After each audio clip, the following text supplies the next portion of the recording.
আমার জীবনের প্রথম অ্যান্ড্রয়েড ফোনটা আমি হাতে পেয়েছিলাম ক্লাস 10-এ থাকতে। আব্বু 3000 টাকা দিয়েছিল, আম্মু কিছু টাকা দিয়েছিল, ভাইয়া কিছু টাকা দিয়েছিল, আর আমার কিছু জমানো টাকা ছিল, সব মিলে 6000 টাকা হয়েছিল।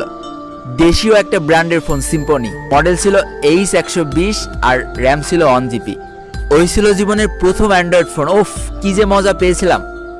ওই ফোনটা ইউজ করতে করতে ইন্টার পরীক্ষা পার করে ফেললাম। অলরেডি 3 বছর ইউজ করা হয়ে গিয়েছে ফোনটা আমার।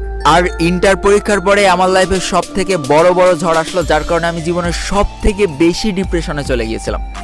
একটা সময় নিজের জীবনের উপর থেকে মায়া উঠে গিয়েছিল। কারোর সাথে কথা বলতাম না, কারোর সাথে মিশতাম না, বন্ধু বান্ধব সব ত্যাগ করে দিয়েছিলাম, নিজের ঘরটাকে জেলখানা বানিয়ে ফেলছিলাম। সারাদিন ঘরের মধ্যে পড়ে থাকতাম আর ওই আমার 6000 টাকার 1 GB র্যামওয়ালা ফোনটা সারাদিন ঘোটাঘুটি করতাম। একদিন দেখি আমাদের এলাকায় কিছু ছোট ছোট ছেলেপিলে এই ফ্রি ফায়ার গেমটা খেলছে। যেই দিন আমি প্রথম ফ্রি ফায়ার গেমটার সাথে পরিচিত হলাম, এক নজর গেমটা দেখে কেমন যেন একটা ভালো লাগা কাজ করে গেল। বাসায় এসে প্লে স্টোরে সার্চ দিয়ে দেখি 500 MB গেম। সারা রাত চিন্তা করলাম যে ভাই, আমার ফোনে র্যামই তো 1 GB, আমার কি এই গেম চলবে? 3 বছর ইউজ করে ফেলেছি নর্মাল একটা সেট। ভাই, গ্যালারি ওপেন হতে আমার 1 মিনিট সময় লাগতো। চিন্তা করতেছি গেমটা ইনস্টল দিয়ে যদি ফোনটা নষ্ট হয়ে যায়, আমার বাসা থেকে তো জীবনেও ফোন কিনে দেবে না। তারপর অনেক চিন্তা ভাবনা করার পর তারপরের দিন সকালে প্রথম আমার ফোনে ইনস্টল দিয়ে ফেললাম ফ্রি ফায়ার গেম।